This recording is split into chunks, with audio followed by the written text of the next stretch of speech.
Hello friends, আমি অচিন্ত। আমি চলে ইউটিউব চ্যানেল ইন্টু শেয়ার কিচেনে। আমি একটা নতুন রেসিপি শেয়ার করব। সেটা হচ্ছে ঢ্যাঁড়স আলু পোস্ত বানিয়ে দেখাবো। সেটা বানাতে কী কী উপকরণ লাগে আসুন দেখাই। তার আগে একটা কথা বলছি, আমার চ্যানেল রেসিপিতে ছাড়া আছে। আমার যদি ভালো লাগে থাকে অবশ্যই লাইক কমেন্ট ও শেয়ার করবেন, বিশেষ করে শেয়ার করবেন। যদি আমার চ্যানেল নতুন হয়ে থাকেন তাহলে প্লিজ সাবস্ক্রাইব করে দেবেন, নিজের বেল নোটিফিকেশনটা আলাদা করে দেবেন যাতে আমার ভিডিও আমার কাছে আগে পৌঁছায়। তাই জন্য ঢ্যাঁড়স আলু পোস্ত রেসিপিটা বানাতে কী কী উপকরণ লাগে আসুন দেখাই।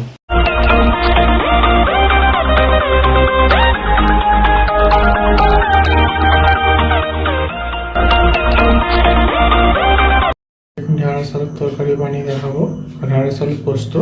তো সেটা বানাতে কী কী উপকরণ লাগে আসুন দেখাই। তার আগে একটা কথা বলতে, ভিডিওটা প্রথম থেকে শেষ অব্দি আর অনুরোধ রইল। তার জন্য রেসিপিটা শুরু করি। এখানে আমি কিছুটা পরিমাণে আলু আর ঢ্যাঁড়স কেটে ভালো করে ধুয়ে রেখেছি। তার জন্য রেসিপিটা শুরু করি। গ্যাসটা জেলে কড়াটা বসিয়ে দিয়েছি, তেল দিয়ে দেবো। তেলটা গরম হয়ে গেছে, লঙ্কা করে দিয়ে দেবো। পেঁয়াজ লঙ্কাটা ভালো করে পেঁয়াজ টমেটো কাঁচা লঙ্কাটা দিয়েছি, একটু হালকা ভেজে নিয়েছি। এর মধ্যে আলু ঢ্যাঁড়সটা দিয়ে একসাথে ভাজতে পারি। লবণ, হলুদ গুঁড়ো, মরিচ গুঁড়ো পেঁয়াজের সাথে একসাথে ভাজবো।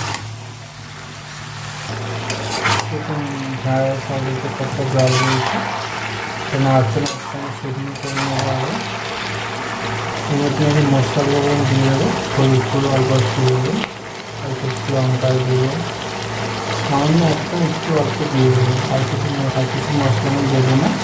এবার আমি নাড়তে নাড়তে ভেজে নেবো।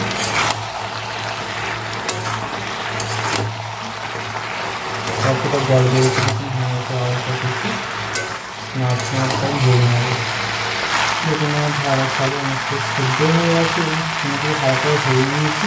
অল্প একটু জল দিয়ে দেবো, অল্প একটু জল দিয়ে দিচ্ছি। এবার আমি চাপাতি আর একটু ভালো করে সেদ্ধ করে নেবো আলু আর ঢ্যাঁড়সটা। দেখুন আমি এবার দেখবো জলটা অনেকটা মরে গেছে। এই দেখুন জলটা অনেকটা মরে গেছে এবং আলু আর ঢ্যাঁড়সটা আরও ভালো করে সেদ্ধ হয়ে গেছে। এবার আমি এর মধ্যে দিয়ে দেবো পোস্ত বাটাটা।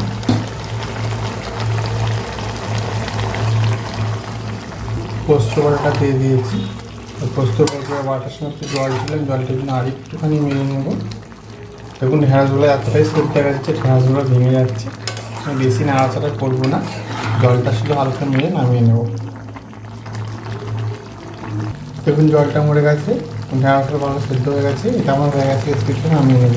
দেখুন আমার ঢ্যাঁড়স আলু পোস্ত রেসিপিটা হয়ে গেছে। এই রেসিপিটা আমাদের ভালো লেগে থাকে অবশ্যই লাইক কমেন্ট ও শেয়ার করবেন, বেশি বেশি করে শেয়ার করবেন। আর প্লিজ সাবস্ক্রাইব করে আমাদের পাশে থাকবেন। চলুন তো দেখাচ্ছি নেক্সট ভিডিওতে।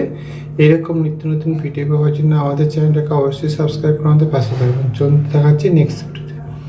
আপনারা এইভাবে একবার ঢ্যাঁড়স আলু পোস্ত রেসিপিটা বাড়িতে বানিয়ে দেখবেন, আশা করি ভালো লাগবে। তার জন্য দেখাচ্ছি নেক্সট ভিডিওতে।